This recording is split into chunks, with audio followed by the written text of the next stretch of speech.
Закон за безбедност и здравје при работа. Работодавачот има обврска да обезбеди безбедност и здравје при работа за неговите вработени од секој аспект поврзан со работата.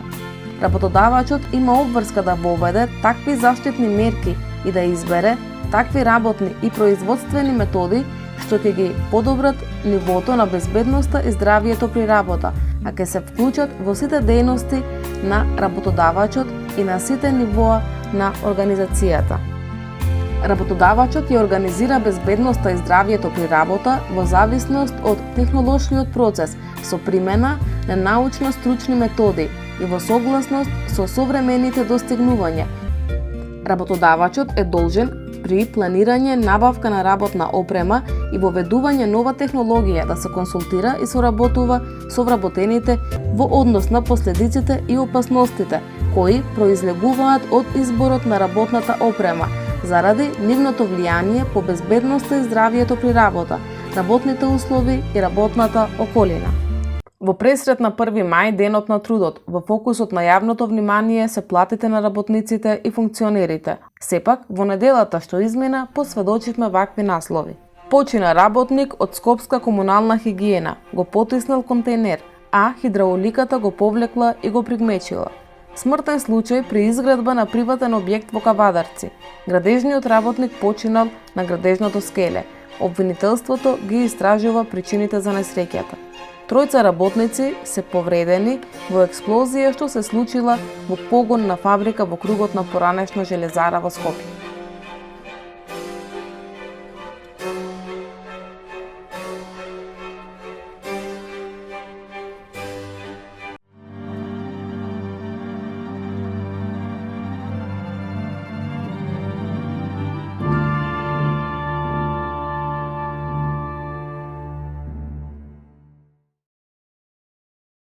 Неисплатен регрес за годишен одмор, познат како К15, се главна тема од областа на работничките права. Да ги намали правата на работниците за заштита на енормните профити. Ке дадат жесток отпор, синдикатите најавуваат жесток отпор со борбата за здрава животна средина во врска со синдикалната и работничката борба. Надежда Дали се работи за враќање на надежите на штета на работниците, мнозинството граѓани, работниците. Студентите се идни работници. Десеттици работници возачи. Пријавите доаѓаат токму од работници, француските работници, работнички отпор, административните работници не можат да добијат ни минимално покачување на платите. Оние работници кои не работат за празник или за странски компании ќе одморат неколку дена. Платите на работниците, административната заштита на работниците, неисплатени плати на работници, сериозни обвинувања кон владата од страна на неколку синдикати. Единствениот синдикален механизам, Конфедерација на синдикати, синдикален и работнички отпор и председателот на синдикалната организација.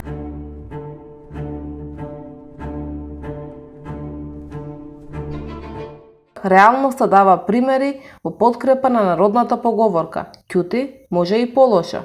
Например, вработените во македонски железници, ајде што не добиле покачување на платите, туку и преку 12-дневен штрајк, што значеше запирање на патниот и товарен сообраќај, во 90% од линиите ја бараа втората половина на февруарската плата.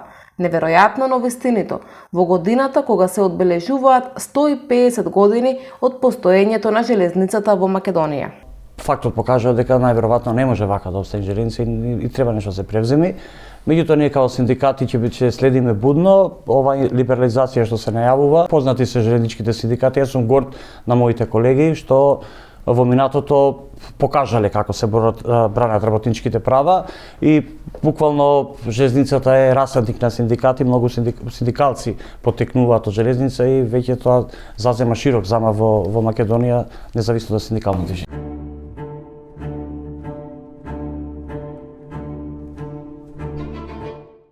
Протести, најави за протести, хакерски напади, физички напади и партиски пазарења. Во една реченица вака може да се опише неделата која што измина. Но во фокусот на нашето внимание беа Sidomos ne do të jemi të qetë kur dalim teren, jo të jemi me stres ose me panik, si ku të shkojmë teren, a do të shkojmë do kush apo a do të jemi të qetë. Zakonisht ne duhet të jemi të qetë dhe ta bëjmë punën tonë si duhet, edhe do t'i kemi krejt drejtat tona, si kamermanë dhe ashtu edhe gazetarët edhe fotografët, krejt njëjtë. Faleminderit. Kërkojmë nga institucionet që t'ju jepet sa më shumë rëndësi e mediumeve. Ne do vazhdojmë që të kërkojmë çdo ditë të drejtat tona, ndërsa ky marsh është një mesazh për ta se në asnjë mënyrë nuk mund të na heshtin.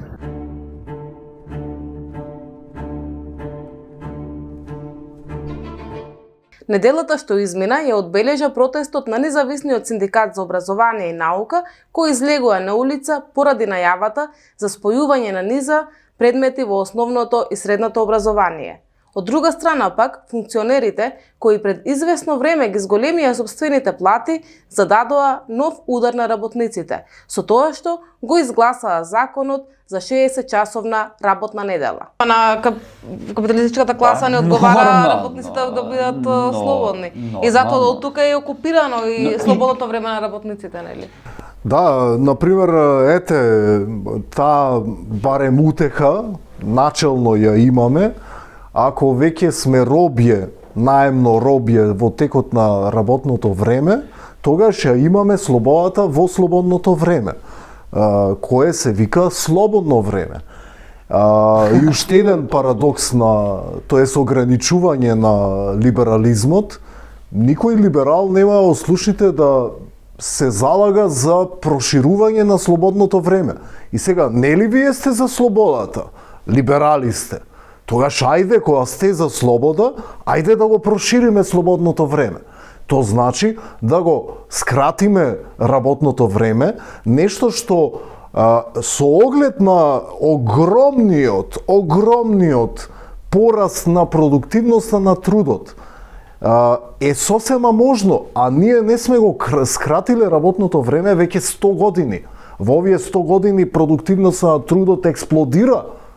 Сега ќе воведат АИ, што исто така овозможува помалце да се работи. Добро, ајде во контекст, вие сте либерали, за слобода сте биле.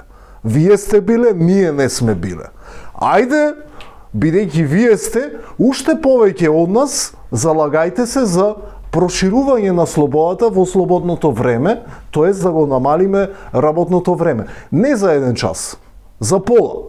Значи 4 часа дневно да работиме. И тогаш ќе одеднаш луѓето, замислете го моментот. Одеднаш работиме наместо 8 сати, 4 сати.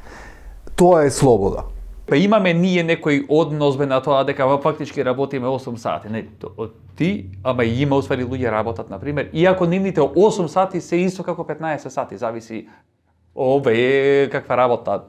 Ове фактички работат.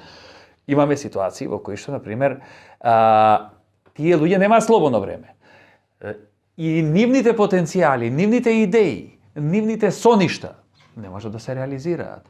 Затоа што исто така ова и фактички им треба она слободно време за кое што некои други се избориле, нели 888, во суштина за нив не постои. За нашите синдикати да бидат мојкни, треба да имат масовна база и поддршка од своето членство. Треба да имат масовно членство кое што е вклучено во активностите на синдикатот, а од друга страна за тоа членство да биде масовно вклучено, тие треба да имат доверба во синдикатот. Оваа емисија снимаме во предвечерието на 1 мај, така да дефинитивно е сега како никогаш порано можеби е момент за акција да сите ние кои што живееме од својот труд организирано да излеземе и не само за 1 мај, туку генерално активно да се вклучат во политичкиот живот.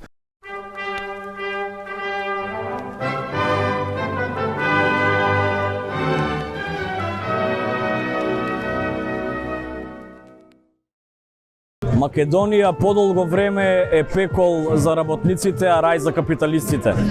Ова е символичен протест, но од 1 мај до крај треба да се протестира и да се штрајкува до генерален штрајк.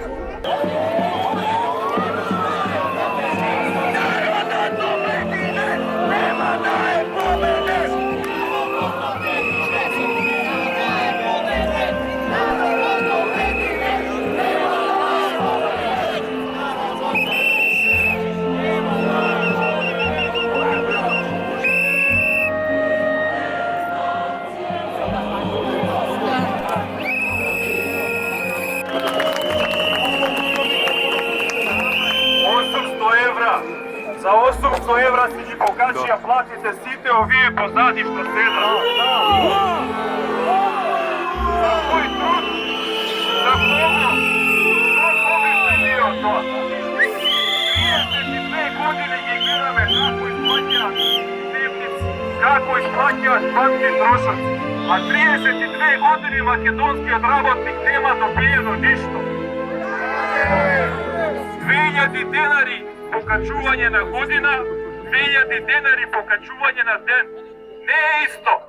2500 евра плата и минимална плата не е исто.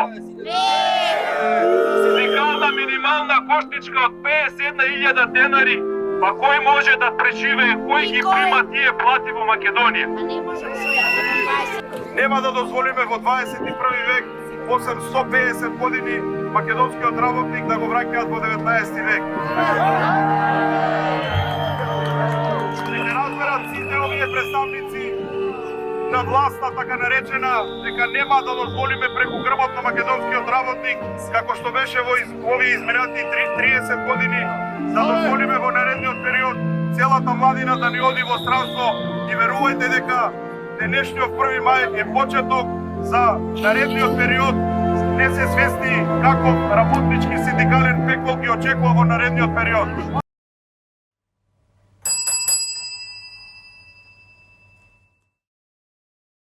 Секако дека синдикалното организирање е битно, но мислам дека политичкото организирање на работничката класа е една од најбитните работи за и најголемите задачи за нас во блиската иднина, не во толку далечната иднина. Нас ни предстои мрачна, но и светла иднина, затоа што Зависи за која ќе се избориме и дали ќе се избориме. не нормално. Сега шо фали? Фали политичко водство.